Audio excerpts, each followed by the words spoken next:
Today I have 4 tips for making your watercolors go to the next level, especially if you are a super beginner. These are just a few things that I have picked up along the way since I started in July of 2022. Number 1, that is to cut your watercolor into smaller pieces, because when I first started, I was trying to work on a full sheet of paper. So you could just get a smaller sketch pad of watercolor paper, but mine was this size and I had no idea what to get, and it seemed like a great deal. So then once I started painting smaller, not only did it save so much time for each painting, so if it was horrible, then I just get rid of it and move on to the next one, and it was only like 15 minutes instead of an hour. The other thing is that it wasn't using up as many supplies, so I didn't feel as bad. And if you look at these, they are just cute as pie. So that has been really nice. Like, I love just surrounding myself with these tiny little cheerful paintings, and it's easier to just practice certain things. Like this was just using one color, and then I used the back even to kind of blend like an ombre effect, and practicing using different colors together. So when you do a bunch of different things on one piece of paper, it looks more like practice and not a complete thing. But these smaller ones look complete, and even if I had put all of them on the same piece of paper, they might look a little more chaotic like this.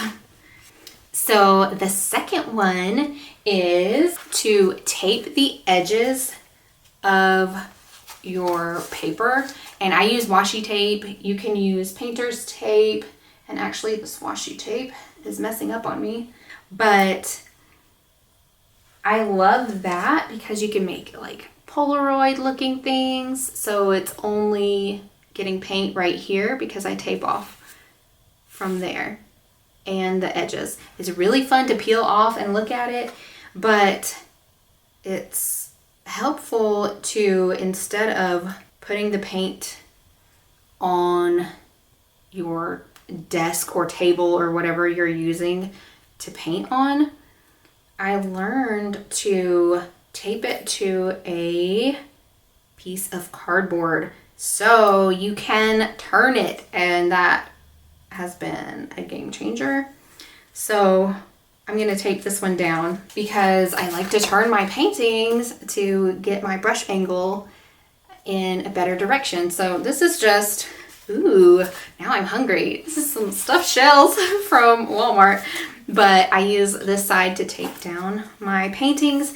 And another tip for using washi tape to tape it down is that I will place it. Sometimes I use the pattern to help me, because I'll do like try to do halfway on the washi tape, so it's kind of even all the way around. Sometimes it's crooked, but you know what? It still looks good and is cute and everything. But I'm gonna tape it, and I'll just get this one ready for the next time I'm painting. And then I always peel it back up and put it down again, because when I don't do that, I have had my paper tear, but I still reuse it multiple times after that as well. Especially if I'm doing a piece of paper that's about the same size as previously, that can be really handy. This is very crooked and not well done. So I'll just reuse it, and it's about the right length already. And then when you peel it up after you're done with your painting, it is helpful to do it at an angle instead of just pulling it like straight.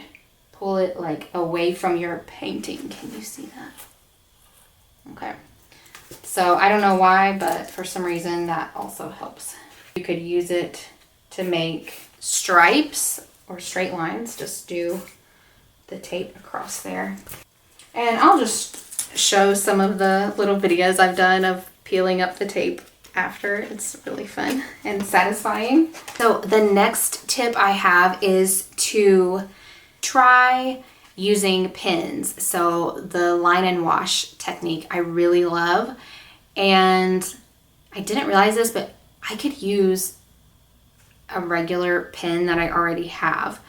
So I'll show you a few different ones that I use, but I did end up buying a Tombow because that's what other people said. A lot of people use a Micron, so if you didn't have any pens, then you could start with those, but you could even just try with a regular ballpoint pen and see if you like it, just a black. But I've started using my colored ones and I love them.